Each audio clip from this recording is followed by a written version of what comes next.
जिनके जीवन में संत गुरुदेव गोविंद, तो कोई उनको शाप या मंगल नहीं कर सकता। जिसके जीवन में कोई संत है, कोई गुरुदेव है, गोविंद है, उसका अमंगल नहीं हो सकता। इसलिए तुम जल्दी से किसी को गुरु रूप में वरण करो। देखो, शास्त्र कहता है यदि ज्ञानी हो, तपस्वी हो, तो अपने से अवस्था में छोटा भी हो तो उसके पैर छूने चाहिए। उसके चरण छूना निंदनीय नहीं है, क्योंकि वो बंदनीय पुरुष है, आप बंदनीय हो। इस सेवा अपराध है, इनसे बचना चाहिए। पहला है सवारी पे चढ़ करके भगवान के दर्शन करने जाना। अगर आप जा भी रहे हैं तो कम से कम 100 कदम पैदल चलें, इतनी दूर वाहन खड़ा कर दो और नंगे पैर वहां से जाओ। खड़ाऊं या पादुका पहनकर भगवान के मंदिर में दर्शन के लिए जाना यह अपराध है। हमें तो यही प्रार्थना करनी है कि सीढ़ियों के नीचे तो उतार दो जूता चप्पल। कुछ लोग तो ऐसे हैं कि टोके ना तो जूता चप्पल पहन के ही दर्शन कर ले। इतने सुकुमार तत्व हैं कई ऐसे। भगवान के मंदिर में सवारी में चढ़ करके जाना या खड़ाऊं पादुका पहन करके जाना, ये निषेध है, ये अपराध है। दूसरा, रथ यात्रा, जन्माष्टमी, राधाष्टमी, रामनवमी, अगर आप नहीं कर सकते, आप में सामर्थ्य नहीं, तो जहां उत्सव हो रहा हो वहां सम्मिलित हो जाना चाहिए। ये भागवतिक महान उत्सव हैं भगवान के प्रादुर्भाव के, उनमें सम्मिलित हो जाना चाहिए। अगर ऐसा नहीं तो ये भी अपराध के अंतर्गत आता है। तीसरा, भगवान के श्री विग्रह के दर्शन हुए पर आपने प्रणाम नहीं किया। जैसे ऐसे जहां हो इतना जरूर करो, चाहे जिस भगवान के हो, इसमें अनन्यता नहीं है। जैसे परिक्रमा लगाते थे, हनुमान जी की आरती हो रही, जय राधा वल्लभ लाल की, 1 मिनट रुके, उनकी आरती हो रही, महाभागवत है, सब संतों को प्रणाम करते हो, हनुमान जी को प्रणाम नहीं करोगे? हनुमान जी महाभागवत, उनको प्रणाम करने में तुम्हारी निष्ठा बदल जाएगी क्या? जय राधा वल्लभ लाल की आरती हो रही, उसी में दर्शन मेरे प्रभु इस रूप में विराजमान। जो भी देवालय, जो भी मंदिर अगर हमारी दृष्टि में गए तो ऐसे प्रणाम, उनसे बढ़कर थोड़ी हो। सब में हमारे प्रभु सर्वान वस्तुतया निरीक्ष परम स्वाराध्य बुद्धिर्मम। प्रभु के श्री मूर्ति के दर्शन करके प्रणाम न करना या जूठे मुंह अपवित्र अवस्था में प्रभु के दर्शन करने जाना। पवित्रता अगर नहीं रहेगी ना तो बुद्धि भ्रष्ट होती रहेगी, पक्का समझ लो। पवित्रता की बहुत जरूरत है। आजकल प्राय पवित्रता का ज्ञान नहीं रखते हैं। अशुचि अवस्था में दर्शन करना। अगला, एक हाथ से प्रणाम करना भगवान को। जैसे श्री विग्रह भगवान का है तो एक हाथ से ऐसे नहीं प्रणाम किया जाता। संत को, गुरुदेव को, भगवान को ऐसे। एक आए थे एकांतिक में, तो हम कहा भैया इसका मतलब क्या है? तो हम कहा ये तो नेता मित्र दोस्त ऐसी जगह होता है। कहा भगवान और संतों गुरुजनों के सामने तो ऐसे, हमको तो ऐसे ठीक है। ये राजकीय विभाग में चलता है, भगवत विभाग में ऐसे चलता है। कर जोड़ करके भगवान को, गुरुदेव को, संतों को ऐसे हाथ जोड़कर, एक हाथ से भगवान को ऐसे नहीं किया जाता, प्रभु को ऐसे नहीं किया जाता। प्रभु के श्री विग्रह के सामने एक हाथ से प्रणाम करना या गुरु जी को। इतने सत्संग नहीं ना, तो प्रायः आजकल के बच्चे प्रियता में दाहिने हाथ में मोबाइल होता है और बाएं हाथ से ऐसे करते हैं। रोज हमें होता है, हमें रोज होता है। और बाएं हाथ से जानते हो किसको किया जाता है? शत्रु को। जब किसी राजा के यहाँ संधि कराने या गुप्तचर या दूत ऐसे, तो अब उस राजा को तो करना ही पड़ेगा, तो बाएं हाथ से करता था। तो वो समझ जाते थे शत्रु पक्ष का है। और वो वीर इतना कि गर्दन उतरा सकता है लेकिन दाहिने हाथ से सलूट नहीं कर सकता, क्योंकि शत्रु पक्ष का है तो बाएं हाथ से ही करेगा। एक हाथ से प्रणाम करना या बाएं हाथ से प्रणाम कर। अब सत्संग नहीं तो बेचारे नहीं जानते हो, राधा राधा नहीं बोलेंगे, राधा राधा बोलो तुम्हारी वाणी पवित्र, तुम्हारा जीवन पवित्र। हमें बहुत सुख मिलता है जब कोई रास्ते में जैसे राधा राधा तो हम खड़े हो जाते हैं, राधा राधा राधा, आपका भी मंगल, हमारे कानों का भी मंगल, और हमारा हृदय गर्व में भरता है, मेरी महारानी जी का नाम लिया जा रहा है। परिक्रमा करते समय प्रभु के श्री विग्रह के सामने आकर के ना रुक करके प्रणाम करना और ऐसे घूमते रहना, यह भी अपराध है। परिक्रमा तो एक परिक्रमा की, सामने आए प्रणाम किया, फिर दूसरी की, फिर सामने आए प्रणाम किया। 4 परिक्रमा अपने प्रभु की होती है, हरिप्रियाजू की 4 परिक्रमा। और प्रभु के श्री विग्रह के सामने पैर पसार करके बैठना है। प्राय जिनको सत्संग नहीं मिला वैसा, राधा वल्लभ जी में जैसे वो बारंडा है ना सामने, हाँ चौकस ऐसे ऐसे बैठ के पैर ऐसे, अपराध है। प्रभु के सामने पैर लंबे करके या ऐसे पैर घुटनों में बांध करके बैठना। प्रभु के श्री विग्रह के सामने दोनों घुटनों को ऊंचा करके उनको हाथ से लपेट करके प्रभु के श्री विग्रह के सामने ऐसे ऐसे नहीं, या तो हाथ जोड़े खड़े रहो या ऐसे हाथ नीचे कर लो, मतलब एक सौम्य मुद्रा होनी चाहिए। यदि वहां खड़े हो वैसे उचित तो यह कि जितनी देर खड़े रहो हाथ जोड़े खड़े रहो प्रभु के सामने। पर जिनको सत्संग नहीं मिला, जिनको ज्ञान नहीं, तो प्राय ऐसे खड़े होते हैं प्रभु के सामने, प्रभु के सामने, गुरुदेव के सामने, संतों के सामने ऐसे नहीं खड़े हुआ जाता। और प्रभु के सामने बैठ करके सोना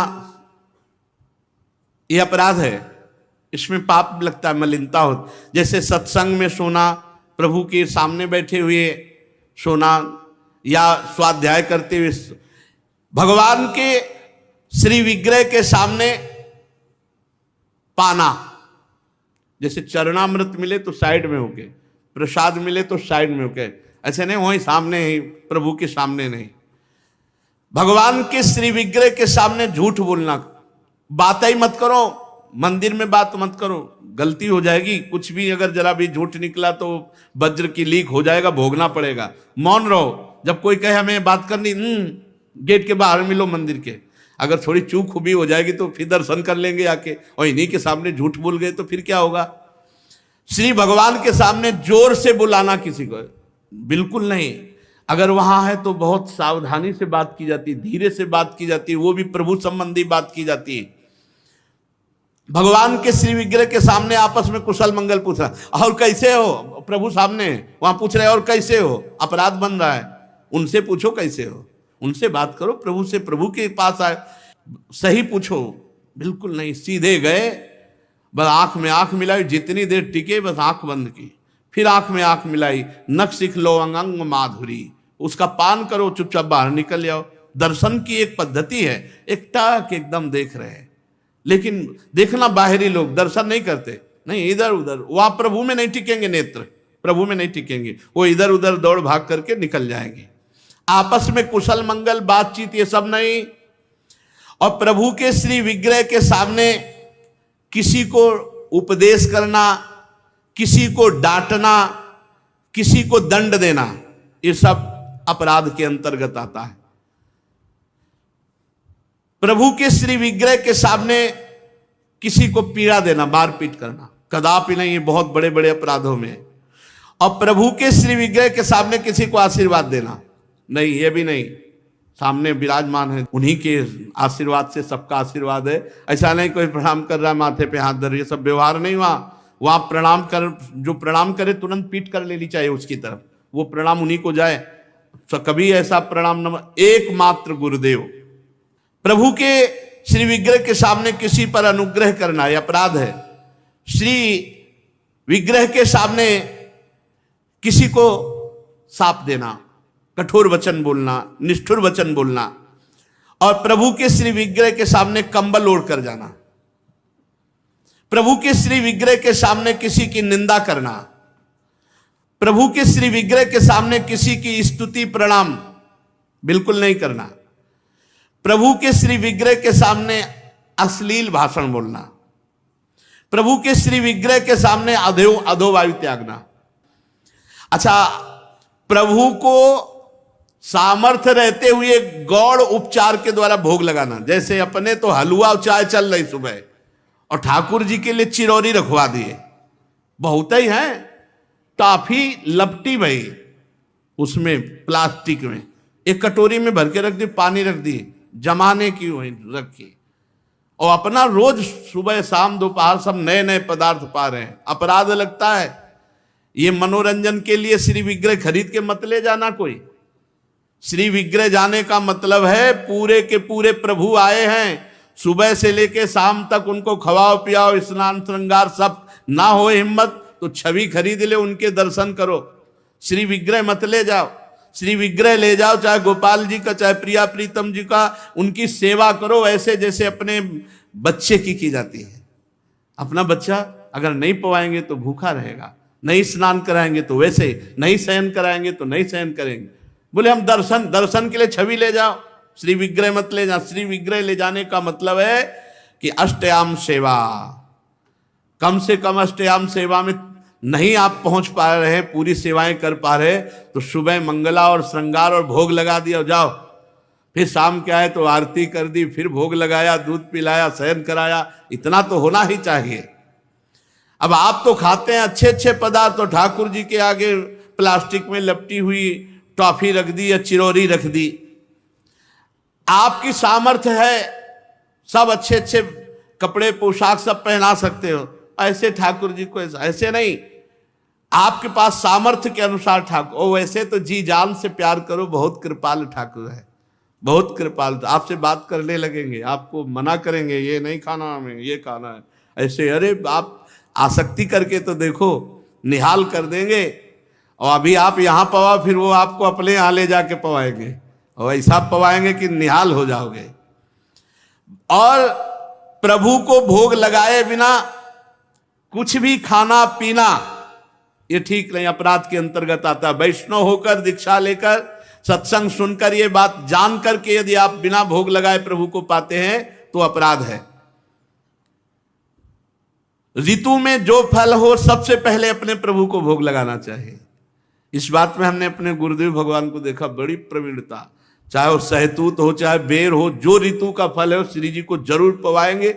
और पवाने का पहला कि आप चख के देखेंगे, बेर या जो भी पहला चख के देखेंगे, अगर अनुकूल है तो हाथ धोया आचमन किया, फिर श्री जी को दूसरे फल।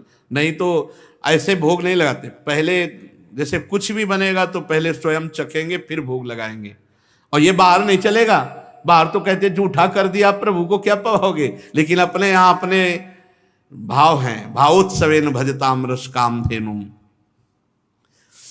और किसी फल आदि का अच्छा भाग अपने लिए रख दिया और जो स्वाद रहित है वो प्रभु के लिए भोग लगाने के लिए, ऐसा ना करें।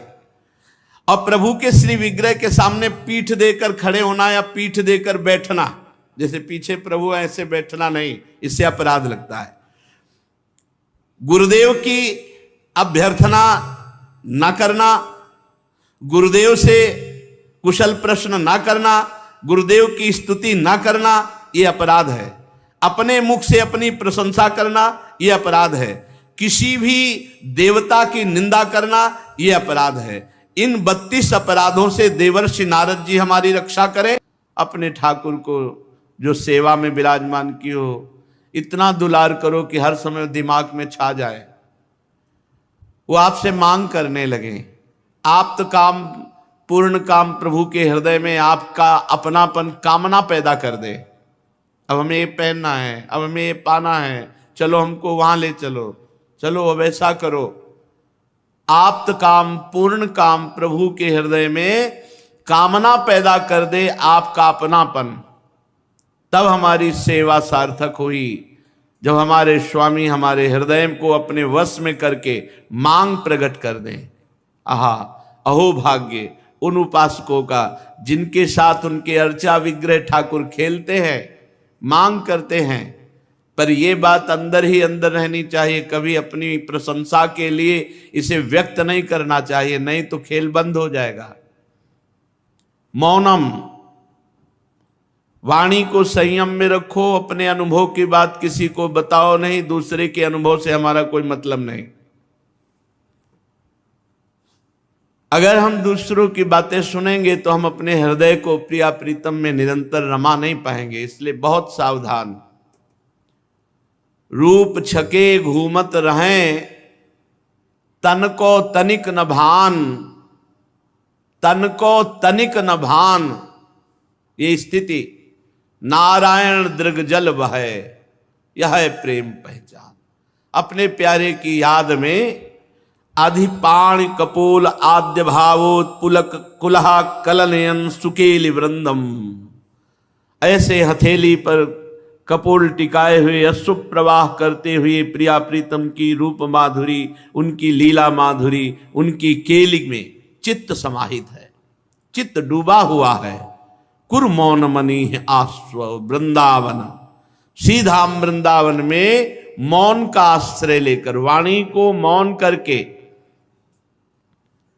और शरीर से व्यर्थ चेष्टा ना होने पावे, एकांत भाव, आद्य भाव, श्रृंगार भाव, महामाधुर्य रस, प्रिया प्रीतम की रस केली जो श्रीमद चतुरासी जी में, श्री 42 लीला जी में, श्रीमद केलीमाल जी में, ये सब महासुखमय प्रिया प्रीतम को सुख पहुंचाने वाली केली है।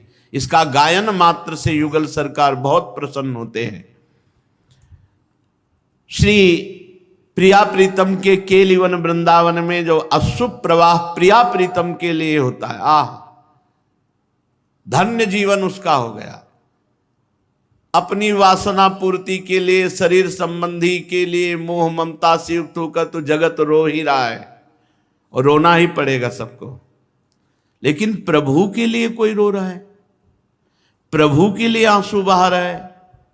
हाँ, सा तरती सा लोकान तारयति, वो स्वयं तर जाता है, वो लोगों को पावन करने की सामर्थ्य रखता है, जो भगवान के लिए विकल होकर के अशुभ प्रवाह करता है। अपने प्यारे की याद में जो अशुभ प्रवाह करता है, यही हृदय की समस्त कालिमा को धो करके भगवत प्रादुर्भाव, भगवान उस हृदय में प्रकट हो जाते हैं। जहां अश्रुओं से कपोल भींगने लगे, नाम स्मरण करते हुए रोमांच होने लगा, भाव देश में प्यारे की मधुर मूर्ति विराजमान है। बस अब आगे कुछ करना नहीं हो तो अपने आग लीला का प्रादुर्भाव होना, प्रिया प्रीतम की सेवा सौंज में चित्त का पूर्ण रूप से लीन होना, अपनी शुद्ध विस्मरण हो जाना, शरीर चेष्टा युक्त है या चेष्टा रहित, शरीर भान रहित चेष्टा होना, शरीर भान रहित चेष्टा होना, ये सब दिव्यता, वाणी से मौन, शरीर से निरपराध, कोई ऐसे आचरण न बने, खूब निरंतर नाम जप, धाम की रज का सेवन, रसिकों का संग, तो ये दुर्लभ वस्तु प्राप्त होती है। चलते हैं श्रीमद् भागवत महापुराण, प्रसंग चल रहा है प्रचेताओं के, 10 प्रचेताओं के एक महान पुत्र श्री दक्ष प्रजापति। ये वही दक्ष प्रजापति हैं जिनका अपराध बन गया था भगवान शंकर से, जिसके कारण बकरे का शर लगाया गया था। शरीर पूरा होने के बाद ये यहाँ प्रचेताओं के यहाँ मारिशा के गर्भ से श्री दक्ष जी का प्रादुर्भाव हुआ। भगवान की आराधना की, भगवान को प्रसन्न किया। ब्रह्मा जी ने आदेश किया आप सृष्टि वृद्धि करो, तो 10,000 पुत्र प्रकट किए, जिनको नारद जी ने बैरागी बनाकर भगवान के मार्ग में सदा सदा के लिए भेज दिया। फिर 1,000, उन 1,000 को भी, तो दक्ष जी को बहुत क्रोध आया, बड़ा उल्टा सीधा नारद जी को कहा और आखिरकार शाप दे दिया कि तुम 2 घड़ी से ज्यादा कहीं टिक नहीं सकते हो, 48 मिनट कभी भी तुम एक जगह ठहर नहीं सकते, ये मैं शाप देता हूं। संत शिरोमणि देवर्षि नारद जी ने हाथ जोड़कर शाप स्वीकार किया। बस इसी का नाम साधुता है कि हम अपने प्रभु का कार्य करें, सत कार्य करें, किसी का मंगल नहीं। फिर भी हमें अगर कोई गाली देता है कोई दंड देता है या उपहास करता है या शाप देता है तो हम उसे स्वीकार करते हैं, क्योंकि मेरे प्रभु का ऐसा ही विधान है, ये मानकर हमने गलत नहीं किया। अगर हमें फिर कोई दंड देता है तो हम स्वीकार करते हैं कि मेरे प्रभु का विधान है। यही साधुता है। साधुता इसी का नाम है कि नारद जी में सामर्थ्य है शाप देने की, लेकिन शाप नहीं दिया। दक्ष प्रजापति का दिया हुआ शाप स्वीकार कर लिया, कोई अपराध नहीं किया था, सतमार्ग पुष्ट किया था, जो बहुत ही दुर्लभ है। जीव को संसार के मार्ग में सब फंसाने वाले मिल सकते हैं, लेकिन आवागमन से मुक्त करने वाला तो कोई भगवान का महाभागवत प्रेमी जन ही होता है। जो बड़ी दुर्लभ कृपा है वो नारद जी ने की, उसके परिणाम में उनको शाप मिला, लेकिन उनको गुस्सा नहीं आया, बदले में कोई शाप नहीं दिया, भगवान का मंगलमय विधान मानकर वहां से चले गए। एक बार भगवान शंकर भगवान श्री हरि के प्रेम में तांडव कर रहे थे कैलाश में, तो बाणासुर इस सेवा में था, तो ताली, तांडव के साथ ताली ऐसे बहुत प्रसन्न है और कहा जाओ तुम्हारे सहस्त्र भुजाएं हो जाएं, 1000 भुजाएं हो गई। अब इतना बलवान हो, 1000 भुजाएं, पर्वत में मारता चकनाचूर हो जाता, कोई लड़े ही ना, उसके सामने टिके ही ना, घमंड आ गया। भगवान शंकर के पास गए, बोले जगत गुरु आओ हमसे युद्ध करो। भगवान शंकर ने हंस दिया, अरे अभिमानी, कहीं गुरु से ऐसा कहा जाता? जाओ हमारे समान बलवान से तुम्हारा युद्ध होगा और तुम्हारी भुजाओं की खुजली जड़ से मिट जाएगी। तो भगवान श्री कृष्णचंद्र जी ने सुदर्शन से काटी भुजाएं। ऐसे ही जब इंद्र त्रिलोकी का ऐश्वर्य पाए तो बड़े घमंड में आ गए। ये को नरस जन्मा जगमाही, प्रभुता पाहि जाहि मद नाही। ये अहंकार बहुत बड़ा विचित्र होता है। जहां कोई पद मिला, कोई प्रभुता मिली, बहुत विचित्र होता है। इस घमंड के कारण उनको साधारण सदाचार का भी ज्ञान नहीं रहा। एक दिन की बात है कि अपनी पत्नी सची के साथ सिंहासन में बैठे हुए थे देवराज इंद्र, और नाच गाना हो रहा था।